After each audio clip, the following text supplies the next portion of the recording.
Hi, welcome to Edubilis Learning.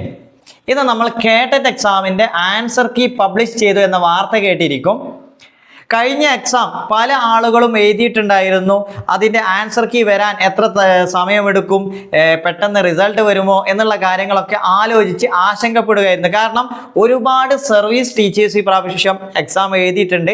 അവർക്ക് answer key വന്നിട്ട് അതിൻ്റെ ആൻസേഴ്സ് ഒക്കെ ശരിയാണോ എന്ന് നോക്കിയാൽ മാത്രമേ അടുത്ത എക്സാമിന് പഠിക്കണോ പഠിക്കണ്ടേ എന്ന് ആലോചിക്കാൻ പറ്റുമായിരുന്നു. ഏതായാലും ആൻസർ കീ വന്നു. നമ്മൾ പ്രൊവിഷണൽ ആൻസർ കീ ആണ്, അതായത് ഇത് ഫൈനൽ ആൻസർ കീ അല്ല. അതുകൊണ്ട് തന്നെ നിങ്ങൾ ചെയ്യേണ്ടത്, നിങ്ങൾ കഴിഞ്ഞ എക്സാമിന് എഴുതിയ ക്വസ്റ്റ്യൻ പേപ്പർ നിങ്ങൾ എടുത്തുണ്ടാവുമല്ലോ. നിങ്ങൾ നേരത്തെ പല ആളുകളും തന്നിട്ടുള്ള ആൻസർ കീസ് നമ്മളും പ്രിപ്പയർ ചെയ്തിരുന്നു. അതൊക്കെ നോക്കി നിങ്ങളുടെ ഏകദേശം മാർക്ക് കണക്കാക്കിയിട്ടുണ്ടാവും. എന്നാലും നിങ്ങൾക്ക് ഒരു കൃത്യമായൊരു ധാരണ 100% അല്ലെങ്കിലും ഏകദേശം നിങ്ങൾ വിജയിക്കുമോ ഇല്ലയോ എന്നൊക്കെ നോക്കാൻ വേണ്ടിയിട്ടാണ് നമ്മൾ പ്രൊവിഷണൽ ആൻസർ കീ നോക്കേണ്ടത്. നിങ്ങൾ കാറ്റഗറി 1 ആണെങ്കിൽ തീർച്ചയായും കാറ്റഗറി 1ന്റെ ആൻസർ കീ ചെക്ക് ചെയ്യുക. നിങ്ങളുടെ ക്വസ്റ്റ്യൻ പേപ്പർ കോഡ് എ ആണെങ്കിൽ എയുടെ ആൻസർ കീ വെച്ചിട്ട് എത്ര മാർക്ക് കിട്ടി, ഓരോ മാർക്ക് ടിക്കിട്ട് പോവുക. ഇതിൽ മൈനസ് മാർക്ക് ഇല്ല, അതുകൊണ്ട് തന്നെ നിങ്ങളത് പേടിക്കേണ്ട. ശരിയുള്ളതൊക്കെ ടിക്കിട്ട് ടോട്ടൽ എത്ര മാർക്കുണ്ട് എന്ന് നിങ്ങൾ തീർച്ചയായിട്ടും നോക്കേണ്ടതാണ്. പിന്നെ മറ്റൊരു കാര്യം, ഇതിൽ തന്നെ പ്രൊവിഷണൽ ആൻസർ കീ ആയതുകൊണ്ട് തന്നെ പലപ്പോഴും തെറ്റുകൾ വരാൻ സാധ്യതയുണ്ട്. ഈ സാധ്യത നമ്മൾ പരീക്ഷ എഴുതിയ ആളുകൾക്ക് ഏതെങ്കിലും ആൻസർ കീ തന്നതിൽ തെറ്റായിട്ടാണ് കൊടുത്തിട്ടുള്ളത്.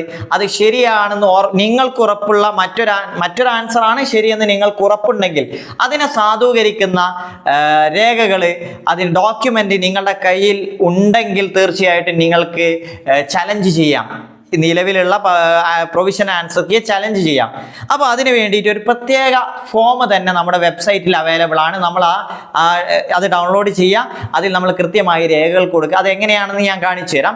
ഏതായാലും നിങ്ങൾക്ക് ഏകദേശം മാർക്ക് ഇതോടുകൂടി മനസ്സിലാക്കാൻ പറ്റും. ചില ആളുകൾക്ക് 1-2 മാർക്കിന്റെ വ്യത്യാസത്തിലൊക്കെ നഷ്ടപ്പെടുന്ന ആളുകൾ ഉണ്ടാവും. അപ്പോൾ അവരെ സംബന്ധിച്ച് വളരെ നിർണായകമായ കാര്യങ്ങളാണ് ഈ ആൻസർ കീ ചാലഞ്ച് എന്നുള്ളത്. ആരും തന്നെ തെറ്റായൊരു ഉത്തരം ഇതിൽ വന്നു, ആരും തന്നെ അത് ചലഞ്ച് ചെയ്തില്ല, ചിലപ്പോൾ അത് എന്ത് ചെയ്യൂല, മാറ്റം വരികയില്ല. അതുകൊണ്ട് തന്നെ നിങ്ങൾ കൃത്യമായിട്ട് നിങ്ങളുടെ ആൻസേഴ്സ് ഒക്കെ ശരിയാണോ എന്ന് ഉറപ്പ് വരുത്തുക. എന്നാൽ മാത്രമേ നമുക്ക് അടുത്ത ഫൈനൽ ആൻസർ കീ വരുമ്പോൾ ഇതൊക്കെ ശരിയായിട്ട്, തെറ്റായ ആൻസർ കീസ് ഉണ്ടെങ്കിൽ അത് ശരിയാക്കാൻ പറ്റുകയുള്ളൂ. അപ്പോൾ എങ്ങനെയാണ് നമുക്കത് ചെയ്യുക എന്നുള്ളതാണ് ഇവിടെ നോക്കുന്നത്. നമ്മുടെ വെബ്സൈറ്റിൽ പോയാൽ നമുക്ക് കൃത്യമായിട്ട് ഡൗൺലോഡ് ചെയ്യാനുള്ള, അതായത് കംപ്ലൈൻറ്റ് ഫോം കാണാം. ഇതിൽ കൃത്യമായിട്ട് കാര്യങ്ങൾ പറയുന്നുണ്ട്. അതായത് 1, 2, 3, 4 പരീക്ഷയുടെ കാറ്റഗറിയിലെ താൽക്കാലിക പരീക്ഷാർത്ഥികൾക്ക് ഉത്തരസൂചിക പരീക്ഷാർത്ഥികൾക്ക് പരിശോധിക്കുന്നതിന് വേണ്ടി പരീക്ഷാ ഭവന്റെ വെബ്സൈറ്റിൽ പ്രസിദ്ധീകരിച്ചിട്ടുണ്ട്, നമ്മൾ കണ്ടിട്ടുണ്ട്. പിന്നെ ഉത്തരസൂചികയെ സംബന്ധിച്ച് പരീക്ഷാർത്ഥികൾക്കുള്ള പരാതികൾ parikshavavan.kerala.gov.in അതല്ലെങ്കിൽ catet.kerala.gov.in എന്നുള്ള വെബ്സൈറ്റിൽ ലഭ്യമാക്കിയിട്ടുള്ള മാതൃക, അതാണ് നമ്മളിപ്പോൾ കാണുന്നത്. ആ ഫോറത്തിൽ സമർപ്പിക്കാവുന്നതാണ്. പരാതിയോടൊപ്പം പരാതിയെ സാധൂകരിക്കുന്ന രേഖകൾ സഹിതം, നമ്മൾ പറഞ്ഞ അതിനുള്ള ഡോക്യുമെന്റുകൾ സഹിതം. ഇതിൻ്റെ ലാസ്റ്റ് ഡേറ്റ് വരുന്നത് 18-ാം തീയതിയാണ്, അതായത് ബുധനാഴ്ച, അടുത്ത ബുധനാഴ്ചയാണ് വരുന്നത്. എന്നല്ല, നാളെയല്ല കേട്ടോ. അപ്പോൾ ഒരാഴ്ച നിങ്ങൾക്ക് സമയമുണ്ട്. അന്ന് 5 മണിക്ക് മുമ്പായി നേരിട്ടോ തപാൽ മാർഗമോ സെക്രട്ടറി പരീക്ഷാ ഭവൻ പൂജപ്പുര ആ ഒരു അഡ്രസ്സിൽ ലഭ്യമാക്കണം.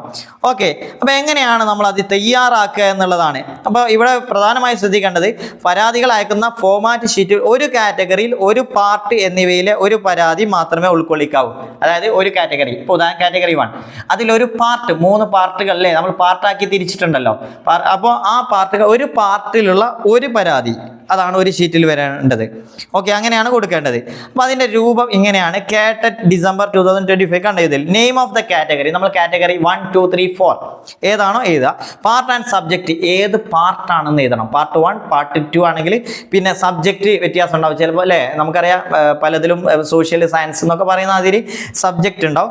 ക്വസ്റ്റ്യൻ പേപ്പറിൻ്റെ കോഡ്, നെക്സ്റ്റ് സെറ്റ് കോഡ്. ആ ക്വസ്റ്റ്യൻ പേപ്പറിൻ്റെ കോഡ് പോലെ തന്നെ സെറ്റിനൊരു കോഡ്, അല്ലേ? നിങ്ങൾക്ക് അതിൻ്റെ മുകളിൽ കാണാം. അപ്പോൾ ആ 2 കോഡും ഉൾപ്പെടുത്തിയിട്ടാണ് ചെയ്യേണ്ടത്.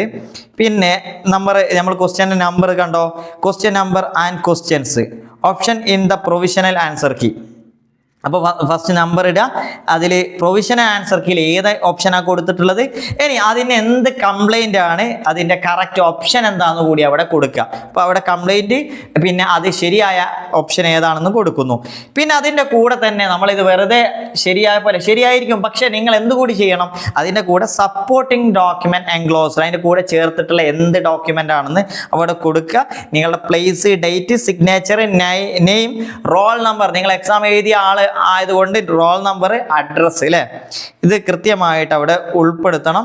പിന്നെ please use separate sheet for each category and part. അതായത് ഒരു കാറ്റഗറിയിൽ ഒരു പാർട്ടിൽ വരുന്ന ക്വസ്റ്റ്യൻസ് മിസ്റ്റേക്കുകൾ ഇവിടെ എഴുതാം, ഇനി വേറൊരു പാർട്ടോ വേറെ കാറ്റഗറിയോ ഒക്കെ ആണെങ്കിൽ വേറൊരു ഷീറ്റ് എടുക്കണം എന്നാണ് പറഞ്ഞിട്ടുള്ളത്.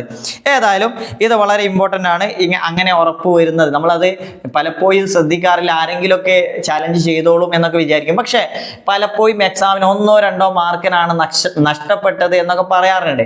അങ്ങനെയുള്ള സാഹചര്യം വന്നാൽ നിങ്ങൾ ആലോചിച്ച് നോക്കൂ, നിങ്ങൾ അത്രയും കഷ്ടപ്പെട്ടു, നിങ്ങളുടെ അധ്വാനം, നിങ്ങളുടെ പണം, നിങ്ങളുടെ സമയം ഇതെല്ലാം വെറുതെയാവും. അതുകൊണ്ട് തന്നെ വളരെ സീരിയസ് ആയി കാര്യങ്ങൾ ചെയ്യുക. നമ്മളിനി എക്സാമുമായി ബന്ധപ്പെട്ട കാര്യങ്ങൾ, അതുപോലെ തന്നെ കഴിഞ്ഞ എക്സാമിന് അവസാന നിമിഷം പഠിച്ച ആളുകളൊക്കെ ഉണ്ട്, അവരോട് പറയാനുള്ളത് അടുത്ത കേട്ടറ്റിന് വേണ്ടി ഈ നിമിഷം മുതൽ പഠിച്ചു തുടങ്ങാം. നിങ്ങൾക്ക് എക്സാം വിജയിക്കാൻ പറ്റുന്നില്ല എന്ന് തോന്നുകയാണെങ്കിൽ ഈ നിമിഷം മുതൽ അതിൻ്റെ പഠനം തുടങ്ങുക. നമ്മൾ നേരത്തെ എക്സാമിന് ഒരു ടച്ച് ഉണ്ടാവും, അത് പതിയെ കണ്ടിന്യൂ ചെയ്യുക. നിങ്ങൾ ഒരുപാട് വർഷങ്ങളായിട്ടുണ്ടെങ്കിലും പതിയെ പതിയെ നമുക്കിത് എളുപ്പത്തിൽ ക്രാക്ക് ചെയ്യാൻ പറ്റുന്ന ഒരു എക്സാം തന്നെയാണ് കേട്ടറ്റ്. പക്ഷെ എന്തുകൊണ്ടാണ് നമുക്കത് പ്രയാസമായി തോന്നുന്നത്? വിജയ ശതമാനം അത്രയും കുറയാനുള്ള കാരണം നമ്മളത് പഠിക്കുന്നില്ല എന്നുള്ളത് കൊണ്ടാണ്.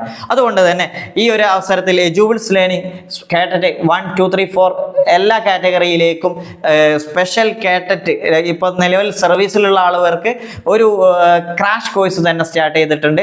അതുപോലെ തന്നെ നമ്മൾ ലോങ് ടൈം ബാച്ച് കൂടി സ്റ്റാർട്ട് ചെയ്തിട്ടുണ്ട്. അതുകൊണ്ട് താല്പര്യമുള്ള ആളുകൾ ഏത് കാറ്റഗറി ആണോ എന്നുള്ളതൊക്കെ നമ്മുടെ കോൺടാക്റ്റ് നമ്പറിൽ കണക്ട് ചെയ്യുക. തീർച്ചയായിട്ടും കൃത്യമായ സ്റ്റഡി പ്ലാനോട് കൂടി സിലബസ് പൂർണ്ണമായി കവർ ചെയ്യുന്ന റെക്കോർഡഡ് ആൻഡ് ലൈവ് ക്ലാസ്സുകളും പ്രാക്ടീസ് ക്വസ്റ്റ്യൻസുകളും. നമ്മുടെ ആപ്ലിക്കേഷൻ്റെ പ്രത്യേകത എന്ന് പറഞ്ഞാൽ നിങ്ങൾക്ക് ഓരോ ടോപ്പിക്കിൻ്റെയും പ്രാക്ടീസ് ക്വസ്റ്റ്യൻസ് കിട്ടും, അതുപോലെ തന്നെ PYQ ക്വസ്റ്റ്യൻസ് ലഭിക്കും. അതുപോലെ തന്നെ ഈ പ്രാവശ്യം നമ്മൾ എന്ത് ചെയ്യുന്നുണ്ട്, ഓരോ PYQs തന്നെ ടോപ്പിക് വൈസിൽ തരംതിരിച്ച് തരുന്നുണ്ട്. തീർച്ചയായും നിങ്ങൾക്ക് ഉപകാരപ്പെടും എന്ന് വിചാരിക്കുന്നു. Thank you.